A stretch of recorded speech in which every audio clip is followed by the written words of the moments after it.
ನಿಮಗಿದು ಗೊತ್ತೇ, ಸ್ವತಂತ್ರ ಹೋರಾಟಗಾರರ ಕುಟುಂಬದ ಪರಿಸ್ಥಿತಿ ಸ್ವತಂತ್ರ ಬಂದ ನಂತರವೂ ಶೋಚನೀಯವಾಗಿತ್ತು.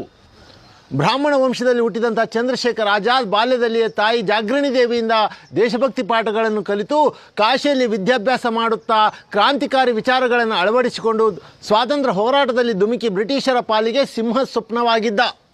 ಬ್ರಿಟಿಷರಿಗೆ ಎಂದೂ ಸೆರೆ ಹಾಳಾಗಬೇಡ ಎನ್ನುವ ತಾಯಿಯ ಮಾತಿನಂತೆ ತಾನೇ ಗುಂಡಹಿಡಿದುಕೊಂಡು ಪ್ರಾಣಾರ್ಪಣೆ ಮಾಡಿಕೊಂಡ. ಮಗನ ಪ್ರಾಣಾರ್ಪಣ ಸುದ್ದಿಯನ್ನು ತಾಯಿಗೆ ತಿಳಿಸದೆ ಒಬ್ಬ ದರೋಡೆಕೋರನ ತಾಯಿ ಎಂದು ಬಿಂಬಿಸಿ ಆಜಾದ್ ಅವರ ತಾಯಿ ಜಾಗೃಣಿ ದೇವಿಯವರನ್ನು ಸಮಾಜ ಬಹಿಷ್ಕರಣೆಗೊಳಪಡಿಸಿದರು ಬ್ರಿಟಿಷರು. ಸ್ವತಂತ್ರ ಪೂರ್ವ 16 ವರ್ಷ, ಸ್ವತಂತ್ರ ಬಂದ ನಂತರ 2 ವರ್ಷ ಸಮಾಜದಿಂದ ಬಹಿಷ್ಕರಣಗೊಂಡಂಥ ಜಾಗೃಣಿ ದೇವಿ ಕಾಡಿಗೆ ಹೋಗಿ ಕಟ್ಟಿಗೆ ತಂದು ಮಾರಾಟ ಮಾಡಿ ಗುಟುಕು ಗಂಜಿಗೂ ಕಷ್ಟಪಡ್ತಾ ಇದ್ದರು. ವಿಷಯವನ್ನು ತಿಳಿದ ಚಂದ್ರಶೇಖರ್ ಆಜಾದ್ ಅವರ ಮಿತ್ರರಾದ ಸದಾಶಿವ ಮಲ್ಕಾಪುರ್ ಅವರು ತಾಯಿಯನ್ನು ಝಾನ್ಸಿಗೆ ಕರೆತಂದು ಝಾನ್ಸಿಯ ಸಿಂಹ ಎನಿಸಿದಂಥ ಭಗವಂತ್ ಸಿಂಗ್ ಮೊಹರೆ ಅವರ ಮನೆಯಲ್ಲಿಟ್ಟು ನೋಡಿಕೊಳ್ತಾರೆ. ಮಾರ್ಚ್ 22, 1952ರಂದು ತಾಯಿ ಜಾಗೃಣಿ ದೇವಿ ನಿಧನರಾಗ್ತಾರೆ.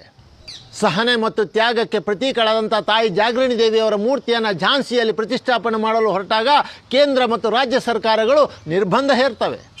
ನಿರ್ಬಂಧವನ್ನು ಮೀರಿ ತಾಯಿ ಜಾಗೃಣಿ ದೇವಿಯವರ ಮೂರ್ತಿಯನ್ನು ಪ್ರತಿಷ್ಠಾಪನೆ ಮಾಡಲು ಹೊರಟಾಗ ಅವರ ಮೇಲೆ ಲಾಠಿ ಚಾರ್ಜ್ ಮಾಡಲಾಗುತ್ತೆ. ಒಬ್ಬ ಸ್ವಾತಂತ್ರ್ಯ ಹೋರಾಟಗಾರನ ತಾಯಿಯ ಮೇಲೆ ಯಾಕಿಷ್ಟು ದ್ವೇಷ? ಈ ವಿಚಾರವನ್ನು ವೀಕ್ಷಕರ ವಿವೇಚನೆಗೆ ಬಿಡುತ್ತಾ ಈ ವಿಷಯ ತಮಗೆ ಉಪಯುಕ್ತ ಅನಿಸಿದರೆ ನನ್ನ ಖಾತೆಯನ್ನು ಅನುಸರಿಸಿ.